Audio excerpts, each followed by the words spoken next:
ചായക്ക് ചായക്ക് ചപ്പാത്തി. ചപ്പാത്തിയാ? പുട്ടുകുട്ടിയിലെന്താ? പുട്ടുകുട്ടിയിലെ ചപ്പാത്തി.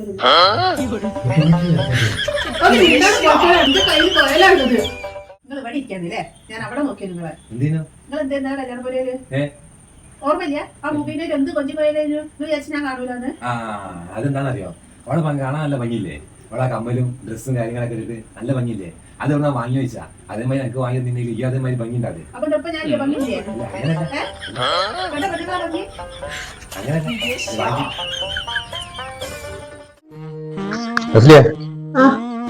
നീ എപ്പോഴും നിങ്ങളുടെ കച്ചവടം ഉണ്ടായി എനിക്ക് എന്നോട് സ്നേഹമില്ല.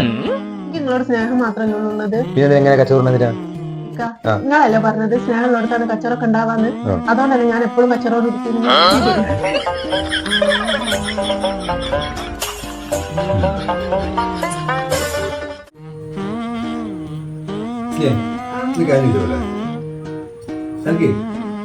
എന്റെ അപ്പനോട് അമ്മയോടാണോ ഏറ്റവും കൂടുതൽ ഇഷ്ടം അല്ല എന്നോടാണോ ഇഷ്ടം? നിങ്ങളോട്. അത് ഇവനോട് കച്ചവടം പോലെ തല്ലാൻ പറ്റുമോ? ഇല്ലാലോ. നിങ്ങളോട് കച്ചവടം നിങ്ങൾ തല്ലാൻ പറ്റില്ലേ?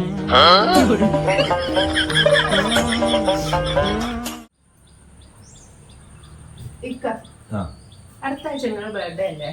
അപ്പൊ ഞങ്ങൾക്ക് ഏറ്റവും ഇഷ്ടമുള്ള സാധനം എന്താണ്? ഞാൻ ഗിഫ്റ്റ് തരാൻ വേണ്ടിട്ടോ. എനിക്ക് ഏറ്റവും ഇഷ്ടം അന്നാണ്. അന്നെപ്പോലുള്ള ഒരാളെ മതി.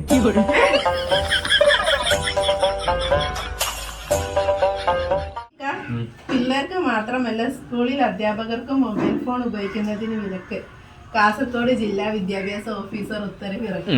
അതെന്തായാലും നന്നായി. ഈ ഫോണിൽ കുറച്ച് റെസ്റ്റ് ഒക്കെ കിട്ടും.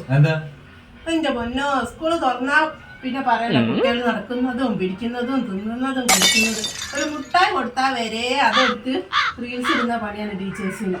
ഹോസ്റ്റൽ ഗ്രൂപ്പിൽ ഇങ്ങനെ വന്നോണ്ടിരിക്കും. ഇപ്പൊ അതിനൊക്കെ ഒരു കുറവുണ്ടാവില്ല. ഈ ഒരു ഇത് പ്രാബല്യത്തിന് വന്നാൽ ഞാൻ മുട്ടാനോടും ചോദിച്ചോക്കട്ടെ. വിചാരിച്ചു കൂട്ടാനാണ്. എന്തോ ഒരു സ്വഭാവമാണ്. ചോദിച്ചോക്കട്ടെ. ഈ ഒരു കാര്യം ചെയ്യും. ഫോണ് ഹോൾഡ് ചെയ്തോ. കട്ട് ചെയ്യണ്ട. ഞാൻ ഒന്നിന്റെ ഫ്രണ്ടിന്റെ കൂടെ പുറത്തോട്ടെ. എന്തൊക്കെ ഞാൻ ഒന്ന് പുറത്തു പോട്ടെ അവളെ കൂടെ. എടി ഞാൻ പറഞ്ഞില്ലേ മൂപ്പര് വിടൂല. അങ്ങനത്തെ ചായ സ്വഭാവമാണ്. എവിടേക്കും വിടൂല. ഒരു കാര്യം ചെയ്യും. വേറെ ആരെയും കൂട്ടി പോയിക്കോ. അതാ നല്ലത്.